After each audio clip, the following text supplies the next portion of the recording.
Good afternoon, everyone, and thank you very much for coming to my presentation. I will be presenting on From Words to Wellness, Large Language Models Applied to the Identification of Social Determinants of Health. This work is in collaboration with my advisor, Dr. Marianthi Markatu, and other collaborators, including Dr. Talal, Dr. Dharia, Dr. Oliver Kennedy, and Mr. Brackman. My talk is structured into the following sections. First, I will be going over the introduction, motivation, and problem statement. Then we will be going over the data collection along with examples from our data sources, followed by understanding how large language models can be applied to the identification of social determinants of health. Then we will discuss challenges, possible solutions, and the aspect of reproducibility. We will then present a brief discussion on how our work can be used by different stakeholders or for decision making, and conclude by highlighting the major points of my presentation. Let's begin. Recently, we have completed a randomized clinical trial on delivery of hepatitis C virus care via facilitated telemedicine as compared to referral to an off-site liver specialist for individuals with also having opioid use disorder. The associated paper with the clinical trial has been published with JAMA, Journal of the American Medical Association, and I am showing over here you the title of the paper. You can see the map of New York State, in which the blue circles denote the locations of the 12 opioid treatment clinics that participated in the clinical trial. During the course of the clinical trial, we have obtained a data form known as psychosocial evaluation form, which are used by the opioid treatment clinics to design the treatment plan for a patient. We have found that these forms often contain several questions about the conditions in the environments where people are born, live, learn, work, play, worship, and age that affect health, functioning, and quality of life outcomes, which are commonly known as social determinants of health. We aim to explore the usefulness of this data source along with challenges it presents in order to study social determinants of health. Now, large language models have also shown the capacity to process vast amounts of data, extract textual data, and extract relevant information as well. We are interested in exploring how this tool can be used and aid us in our pursuit of novel social determinants of health. Now, I'm going to discuss the motivation and problem statement for our work. There is limited social determinants of health data that is available on individuals with opioid use disorder and who are also infected with hepatitis C virus. Accurate and reliable data collection requires trust between the person giving the data and the person collecting the data. Conducting the data collection in the safe space of opioid treatment programs may enhance the reliability and the accuracy of the collected data as well. At the same time, data on social determinants of health is also needed to support the notion of health equity, which means equal access to quality healthcare for all individuals. In this study, we aim to integrate the disparate data sources collected from the multiple clinical sites that we had shown before in the map, and that would eventually allow us to explore the relationship between the social determinants of health and the pursuit of hepatitis C virus care in people with OUD. Next, I will be discussing with you the data collection process and examples from our data sources.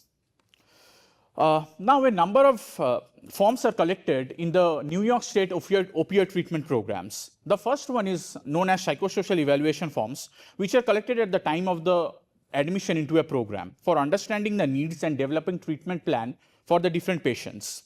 At the same time, responses to standardized forms are provided by the New York State Office of Addiction Supports and Services are also collected. And there are two kinds of forms that the nodal agency collects. One is known as the admission form, and the other one is known as the annual update forms. Annual updates are collected when a patient is admitted to the OTP, and that information, and it is continued to be collected every year. The patient continues to be a part of the program. One of the significant characteristics of this data collection process that it is situated in the safe space of the opioid treatment program, which a number of publications have also documented how OTP are considered to be safe spaces and are not considered to be stigmatizing at all. Data was acquired by the opioid treatment program staff and healthcare providers, which has been shown to largely circumvent the stigma that is encountered in traditional healthcare settings. The psychosocial evaluation forms that I just described in the last slide mainly constitute of two portions. The first one is the questions regarding specific life areas that are mandated by the nodal agency, New York State Office of Addiction Supports and Services, that must be collected prior to the treatment, and questions that are specifically integrated by each of these clinics. Now, these questions present in the psychosocial evaluation forms can have a number of underlying purposes. Questions might have been introduced in newer versions as changes occur in social context, such as evolving perspectives about gender identity and sexual orientation, including the acknowledgement of genders beyond traditional binaries. Questions might also have been influenced by cultural and social aspects in the region where the opioid treatment program is situated. Questions might also have been included because behavioral researchers at that specific clinic might have tried to explore specific facets related to the study population. The key takeaway from this slide is that there exists diversity in the forms that are collected at each of these different sites, and these forms evolve over time. Over here, I'm trying to show you an example. So, I am showing you the form section collecting data on substance use history. While you can see that both of these forms try to collect information on drug use, there exists difference in the way that these forms collect the same information. We have also observed variability in reporting the collected data. To bring your attention to the question, what does family mean to you? The response is nothing. The counselor who collected the data actually noted a verbatim response that was given to the person. While in other scenarios, we have observed that the counselor might have noted an inferred response. The participant told something and the counselor wrote that response in their own words. In the image on the right upper hand, the question is, when did you realize you were addicted? One of them is noting the year and the other one is saying a relative time point. In the third image, on the question about spirituality, we again see a difference in the way the data has been collected. Along with the variability in reporting, we also found that responses to sensitive questions, such as regarding abuse, are often left blank. One of the reasons for this might be that the reluctance of a participant to answer questions that are sensitive in nature. Our discussions with various stakeholders have led us to make a few observations. The experience of the person collecting the data can significantly impact the quality of the data. Oftentimes, experienced counselors often possess a refined set of skills that include active listening, empathy, and the ability to ask probing questions and encourage deeper introspection, which helps in enriching the quality of the data that is collected. Due to staff shortages at these opioid treatment programs, administrative clerks who oftentimes lack the clinical expertise are also tasked with collecting data, which also ultimately affects the quality of the data. The clinical status of a patient is also important, and it also affects the quality of the data. If a patient is unable to give coherent answers, at that point, the treatment of the patient is prioritized rather than filling out a survey form. Oftentimes, OTPs prioritize collecting the data that are only being mandated by the New York State Office of Addiction Supports and Services. They oftentimes do not want to collect additional enriched data as well. Now, data collection is expensive, time-consuming, and prone to errors. This is even more aggravated by the fact that all of the data that we collected either exist in PDF forms or as paper forms. Now, all the paper forms that I just showed you earlier need to be converted into a digital format in order for us to be able to use the data. This requires some form of interpretation depending on the factors like handwriting legibility, formatting inconsistencies, and even language nuances. There can be challenges in capturing the information exactly as it appears in the form as well. The image on the left collects data in a diagrammatic manner. Now, we cannot actually capture this data in a tabular format in any way, which means that we actually note a description of the diagram as our data. The image on the right shows an example where parsing through the data is a bit difficult because we were not able to even understand what was written clearly. We have also observed redundancy in the data forms that are used. If you look at the image on the left, the table is supposed to collect data on current substance use.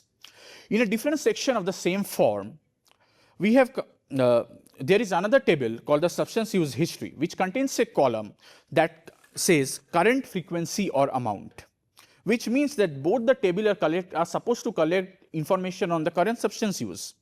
During our conversations with various stakeholders, we have come to understand that many of these forms were actually created on an ad hoc basis when collecting data on social determinants of health became mandatory in New York State.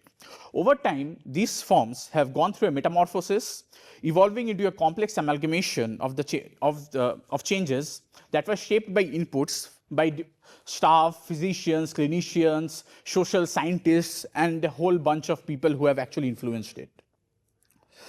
We have also identified data errors that are present due to the low quality of the survey instrument that is used. In this example, we show you an example where data for physical problems such as asthma or HIV/AIDS are collected under mental health problems. Currently, a number of opioid treatment programs also use electronic health records rather than paper-based forms which were used earlier. But challenges in terms of maintaining consistency remain while transitioning between different versions of the same electronic health record or altogether to a different system.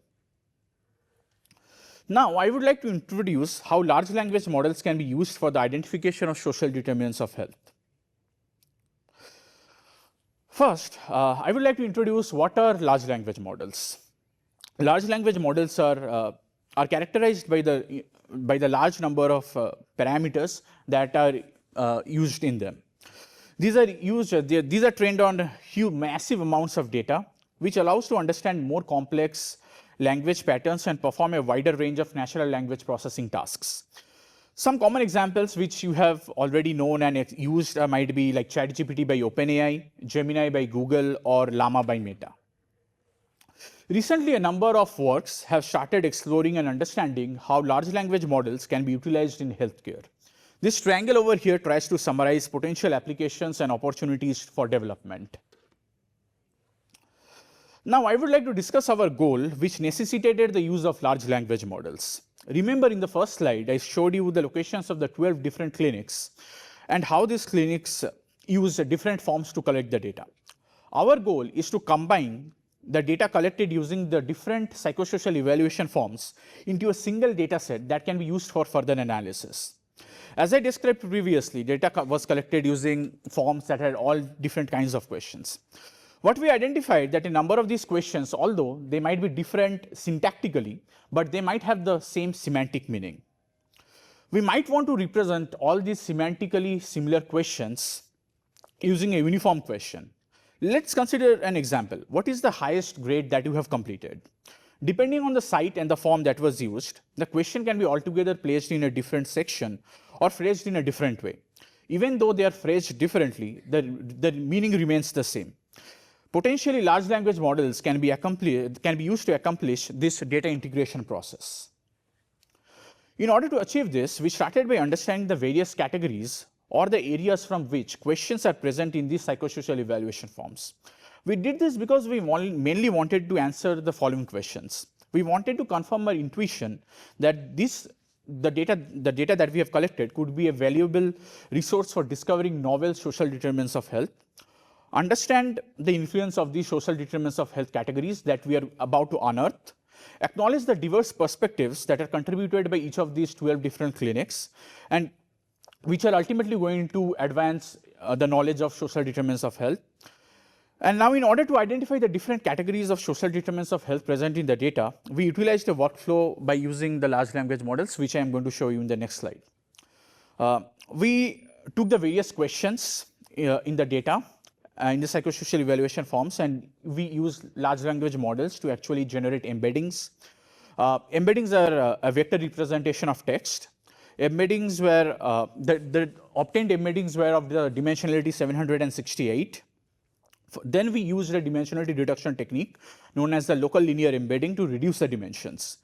Then we used clustering. We specifically used spherical k-means to identify the different clusters. And then we provided this cluster to subject matter experts in order to label them within social determinants of health category. The subject matter experts evaluated the clustering and recategorized any of the misclassified questions. And lastly, we compared the different social determinants of health categories present in our data with data sources that are already published, such as the Phoenix dataset. We identified a number of categories from which the questions have been included. They include some of these are shown over here, like substance use, gambling, sexual or physical abuse, family history, childhood experiences, and education. You can find a full list of the different categories that we are able to identify in our publication. I would definitely recommend you to check it out. Now, I would like to discuss the idea of how did we validate the existence of these clusters. For that purpose, we use something known as the in-group proportion proposed by Kapp and Tibshirani. In-group proportion quantifies how often points near each other are predicted to be a part of the same clusters. The process involved two independent data sets of all of you might know, like a testing and a training data set that are of obviously different sizes. The training set was clustered into, let's say, p different clusters, and the Pearson-centered correlation was computed between the samples in the test data set and in the samples in the centroids that were obtained from the training data set. And we used these centroids to categorize the samples in the test data set into one of the p different groups.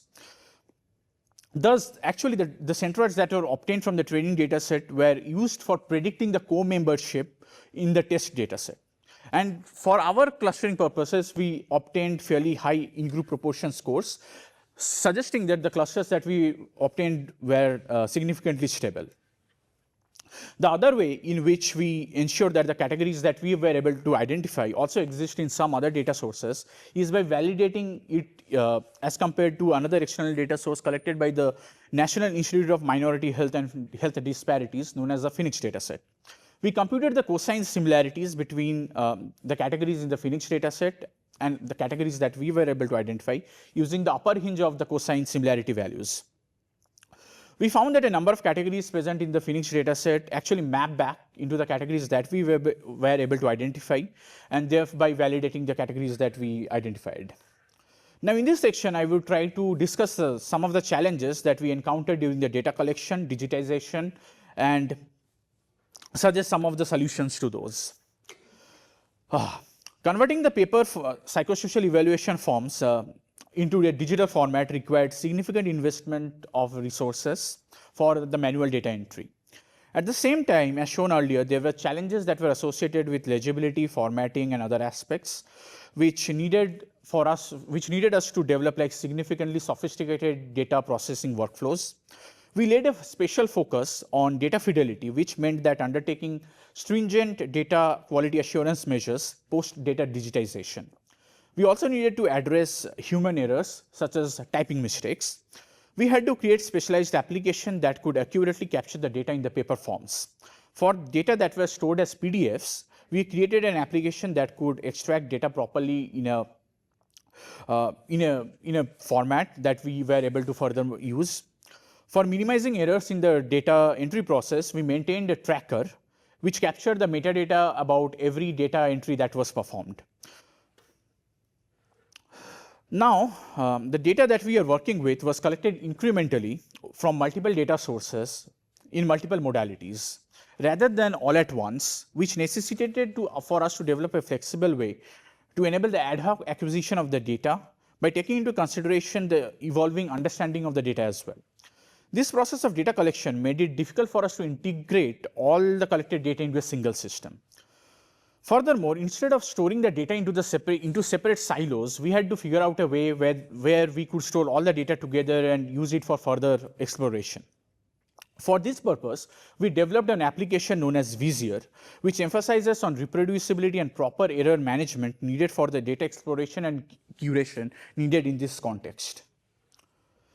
I would present some of the challenges that were associated with the previous generation of large language models. Some common challenges that were associated with the previous generation, like before ChatGPT came, GPT-3 or GPT-2 became mainstream, were challenges that were associated with abbreviations, domain-specific vocabulary, polysemy, limited context, and misspelled words.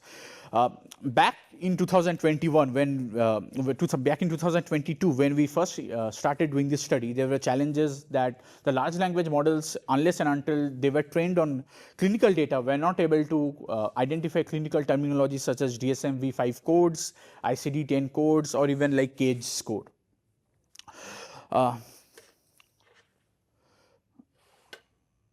Yes. Now, there are also challenges. There are challenges that still now exist in terms of interpretability of the embeddings that are obtained from the large language models. A new area of research also focuses on evaluating the performance of these large language models. At the moment, there is no consensus on how to report the studies that use large language models. People are trying to come up with like guiding posts on how to report studies in which large language models are used.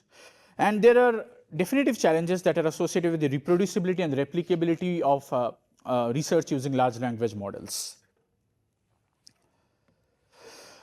I would like to emphasize this aspect of reproducibility a bit more. Reproducibility of biomedical protocols is extremely important. For us, reproducibility meant that if investigators replicate our described steps, they will be able to obtain the same high-quality data set for analysis. Therefore, our processes must minimize errors in the data collection that could impact reproducibility. To access the reproducibility of the clusters that we obtained from our data source, as I shown you earlier, we had used the IGP and also validated it using an external data source known as the Phoenix data. Now, to ensure reproducibility in the data collection, management, and processing workflows, we ensured the application called as Vizier, which basically like maintains a dependency graph, and whenever a data input changes in one of the cells, it reruns the entire workflow to give you an updated result so that you do not have any stale cells in the workflow. We think that our work can be utilized to inform the decision-making process at various levels. From the research perspective, our work delves extensively into data quality, which is used to develop treatment plans. We also seek to understand how individuals from diverse backgrounds engage in the treatment process, giving us insights into the dynamics of the healthcare delivery system. Our work also has important implications for stakeholders at the governmental and at the clinic level. One of our research endeavors is to identify patient subgroups, which then can be used for utilizing and enhancing the prognostic ability of the treatment approaches. Another way is by identifying the areas in which we need more focus and resources, and we might be able to address this in the future. We also aim to provide feedback to the opioid treatment programs on data collection mechanisms to enhance the data quality that is being collected. I would like to conclude now. Finally, we have outlined a process to extract social determinants of health data from an underserved population. We have demonstrated how large language models in conjunction with other statistical methods can be used to facilitate the process. Last but not the least, we have highlighted challenges that are associated with different aspects of data collection, integration, and with a focus on reproducibility. We are looking forward to address a number of these challenges in our future work, for which we have received a new grant from the Patient-Centered Outcome Research Institute. Lastly, I would like to take a minute to congratulate the project team that is associated with the clinical trial. We are going to receive a top 10 clinical research achievement award in 2025, and Dr. Talal is going to collect the award on behalf of the team. And as I mentioned earlier in the last slide, we have a new grant to continue developing new methods and work on the challenges that I highlighted in the last slide. Thank you very much for your attention.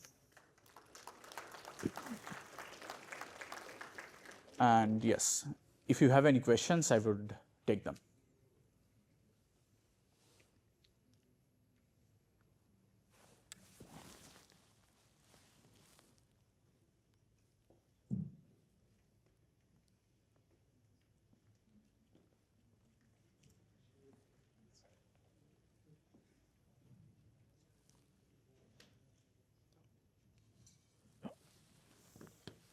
Hi. Thank you for the talk. Yes. Yes. I have a question. Sure. How do you ensure that data that is collected is free from the biases? We cannot ensure that. That is the main point. We know for sure, like the data, and we are here talking about a very specific underserved population. We know for sure the data has biases. Like the counselor who writes down the responses is biased. when I showed you, like sometimes they actually write down the verbatim response, and sometimes they write down an inferred response, like the response in their own words. So for sure, like we know that this data is not free from biases, but somehow we are trying to explore and understand, can this biased data as well be used to inform decision making? Okay. And how are incorrect data sets identified and rectified? Yes, that is a good question. Now, I'm sorry. Now, if I go back to this slide, now over here, like you can see, they were collecting physical health problems under mental health problems. Some errors are very easy to identify. We can just go back into our workflow and change the name of a variable. It's fine. But there are some errors or missing data as well, which we cannot do anything, and we wouldn't even know like that is a bad data until and unless we start analyzing the data. When we see some funny or uncanny results, then we again go back and see like what is going on.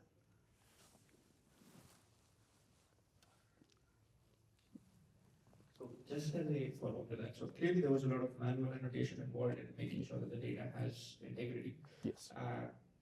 What was the process behind the annotation? In the sense, was it done by you and your groups, or was it Yes. something like that? Yes. So all the data, like all the clustering, the annotation that was done were done by two subject matter experts, Dr. Talal and Dr. Dharia, who were the clinician, physician, scientists on our team. Yeah.